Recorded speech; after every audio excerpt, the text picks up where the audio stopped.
Okay, thanks. Yep.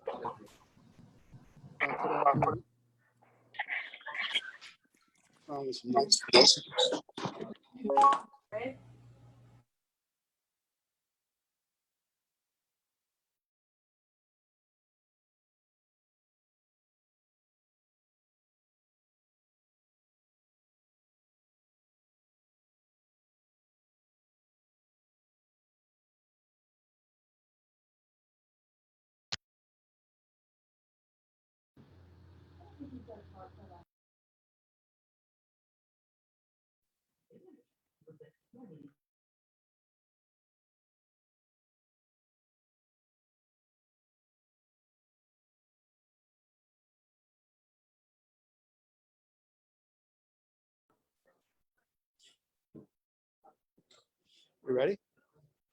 We ready, Mike? Okay, why don't we get started? Good afternoon, everyone. I want to thank you for coming here today. I obviously want to thank our members for being here. My name's Will Barkley, and I'm the minority leader of in the State Assembly. We're here today to talk about our plan to introduce an impeachment resolution. And we're going to introduce this resolution because we believe the time has come. You know, in order to lead this great state as a governor, you need to have credibility and trust. You need to have credibility and trust. And unfortunately, we feel the governor has lost that and now has an inability to lead. And why is that? What happened? What happened? Well, there's been one bombshell after another. I don't think I've used the term bombshell, especially this weekend, anytime more in my life. It's been one bombshell after another. Let's go through them. We had the AG report, came out saying that the governor was underreporting nursing home deaths by as much as 50%. We had that secret political meeting where he had his top aides say they weren't reporting the nursing home deaths because they're worried about a Department of Justice investigation. They were worried about the political fallout. We had the bullying and the harassing of sitting members of the state legislature. Then we had 5 courageous women come forward to talk about their abuse, sexual harassment, and other abuse at the hands of the governor. And now you have 30 members of the Assembly majority saying that the governor ought to resign. And then yesterday, as you all know, you had the majority leader in the Senate saying the governor ought to resign. And we had the speaker coming very close, questioning how the governor can govern going forward. You know, during the Watergate years, a bipartisan group of legislators went to see President Nixon, and they said, President, if you don't resign, we're going to commence impeachments against you. Interestingly, as you heard the governor say yesterday, I'm not going to resign. If you want to get rid of me, start impeachment. Well, we think now is the time to act. We think it's time to commence impeachment. So with that, I want to turn it over to our ranker on the Ways and Means Committee, and he's going to talk about how difficult it will be for this governor to govern during the budget period. Ed Ra.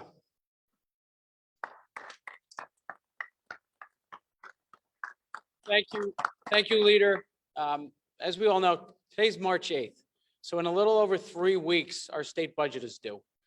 And it's probably one of the most important state budgets we will ever adopt as we're trying to get vaccines out into our communities, trying to help our schools reopen, our businesses reopen, our economic recovery from this COVID-19 pandemic. And when you have the leadership in both houses and rank and file members on both sides of the aisle calling on the governor to resign, the leader is exactly right. It's about trust, and it's clear the trust is gone. And to negotiate a budget under those circumstances, to me, is impossible. And lastly, I want to say all of my colleagues here in Albany know this. Our executive is extremely powerful in the budget process. Well, we learned yesterday about the issues and potential cover-up of safety problems with the new Tappan Zee Bridge. We've had all the allegations, and certainly we should never forget about the nursing home issue. So the trust is gone, and to allow the governor to continue to wield that kind of power just can't happen and is not in the best interest of New Yorkers. Thank you.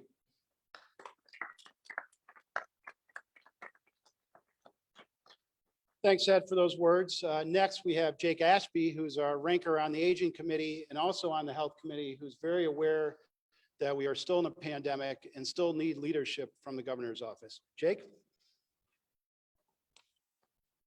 Well, thank you, Leader.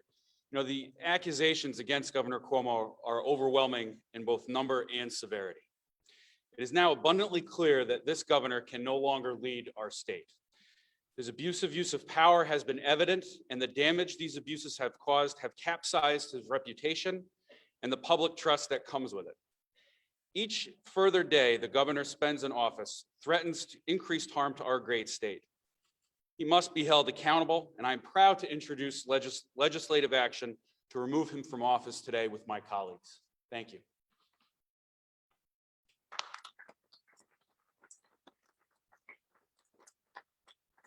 Okay, thank you, Jake. And with that, we'll take questions. People to force a vote on this resolution, is that something your powers to force people to vote up or down, just not as a hospital, this is not the resolution. We won't be able to force a vote, but we're going to keep pounding on this issue. We hope that the political pressure keeps getting greater and greater. As I said, they already have 30 members who are looking for the governor to resign. And then you have both leaders, the speaker and the majority leader. How are they going to go in and negotiate a budget when two of the three people probably in that room think the one out person should resign? So we're hoping by doing this, we're going to keep reminding the majorities that it's time for them to act. If they really believe in resignation, why not start the impeachment process?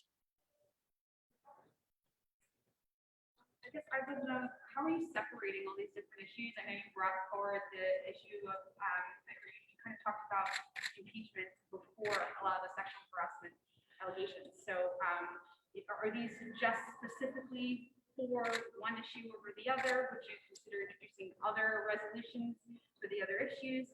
And then also, I guess I wanted to know, considering the support, like what's the sense of support you're getting for this? And do you think it's going to add to the noise or actually help and why? So let me just give a little timeline of the events that went on here. So we always were suspicious about the nursing home fatalities not getting accurate reporting from the governor. As a result, we tried to force the majority in the assembly, and particularly in the health committee, on the aging committee, and on the government oversight committees to hold hearings on that. At that time, they wouldn't do that. Then obviously as more bombshells hit, there's a word again, another bombshell, we thought, wow, some of these problems may rise to the level of an impeachable offense. So we called for an impeachment commission. And we just last week, we wanted to open, and originally that impeachment commission was looking at the cover up for the governor and whether, any crimes were committed, whether it was abuse of power, whether it was obstruction of justice. And then with all the more bombshells coming out about the sexual harassment and the hostile workplace that the governor's created, we said, well, we should open up that impeachment commission to also look at those misdeeds by the governor. All that, but after this weekend, it just became more and more apparent that regardless of how many hearings or investigations we have, the real problem now is the governor's lost so much credibility and trust that we don't feel like he can go forward and govern. So we want to move ahead, do this impeachment in the assembly, which, by the way, if we're successful, you need a simple minority vote. If we're successful, then the governor has to resign, and then it goes to the Senate to have a trial. So you kind of take the governor out of the equation for that. And we think that would be very helpful for New York State in governing on these big issues like the budget and the continuation of the pandemic. Majority this morning put out a statement basically hearing what the governor said, that they want to wait for an investigation before moving forward. Can you respond to that as to why call for an immediate impeachment or resignation versus waiting out the AG's probe? So thanks, Dan. I don't see why it's mutually exclusive. I mean, we certainly support an investigation. We look forward to the AG using her subpoena powers and getting to the bottom of the problems. We look forward to the Department of Justice using their ability to investigate to see the nursing home fatalities and the misreporting that the governor had there. But as I said, the reason we think we need to go forward now is when you have 30 members of the majority saying he ought to resign. I don't know how many in the Senate, but then you have the leadership also saying he's resigned. How do you govern with that against you? And we think, unfortunately, you can't. So that's why we think we ought to move ahead with these impeachment resolution. The resignation would be a lot quicker than an impeachment process. What kind of a limited process that on? Well, in our minds, if we could pass these articles of impeachment fast, say we do it this week, then he would be forced to resign while the trial took place in the Senate. And they could put the trial off, presumably. I don't know what the dates are when they have to act. I think it's 60 days or more. So presumably they could do the trial after the budget. And then you could have someone like the Lieutenant Governor step in who doesn't have all this political baggage right now that the governor is trying to deal with. Well, that's what the Constitution has to say. I think she has some questions to answer for the administration, but right now she would be preferable to the current governor.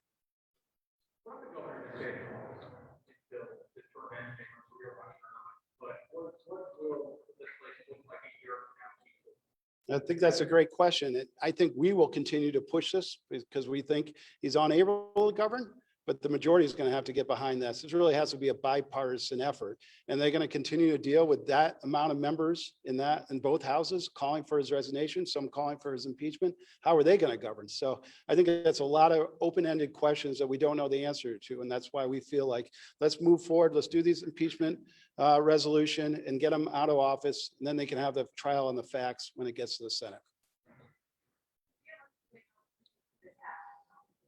Well, we could pass an impeachment resolution immediately, so there's no timeline on that.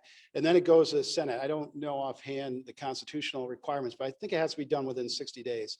By the way, we do an impeachment resolution, and then you have to come up with the articles of impeachment, or actually it's like a criminal complaint that at least sets forth, the problems that the governor's had, and then that goes to the Senate, and they try the case. But I think it has to be done in 60 days. But as I just repeat one more time, while that's taking place, the governor would not be acting as governor. The lieutenant governor would take over. Any other questions? Do you guys have questions? Yep, we do have a question. John Campbell. So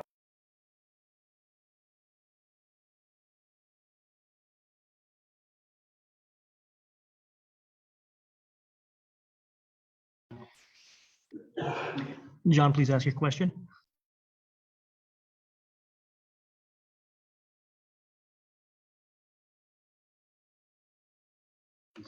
John, please unmute and ask your question.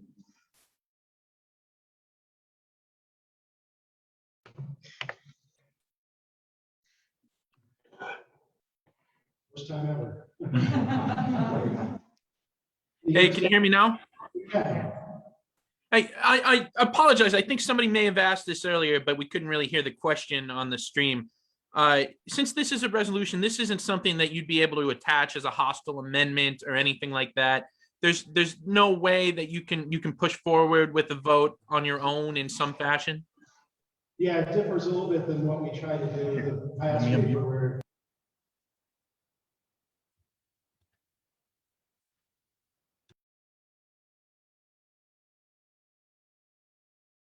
to the floor, but that would take votes by the Democratic majority.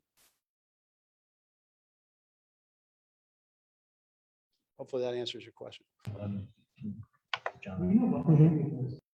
No, that'd be up to the speaker.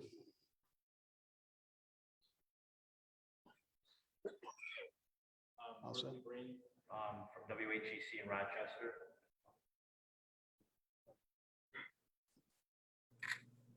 Hi. Hi. Hi, Leader. Thanks. I can hear you. Thank you. Have you spoken to the speaker about this resolution yet? I haven't, but he's going to know about it very quickly. And what is your guess? Is he going to allow a vote on this?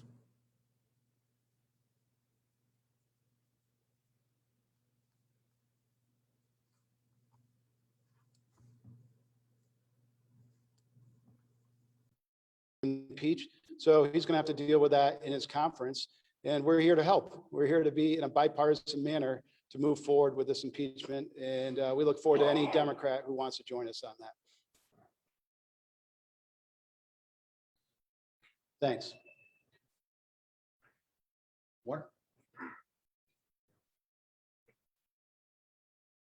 Good. Okay, great. Thank you, everybody. Thanks for coming out. Oh, no worries. Have you directly spoken to the speaker on this? So we haven't, because are just introducing it today. So he'll find out about it fairly quickly. And I'm happy to have conversations with the speaker or any other Democratic member to talk about how to move this forward. Thanks. Thank you, everybody.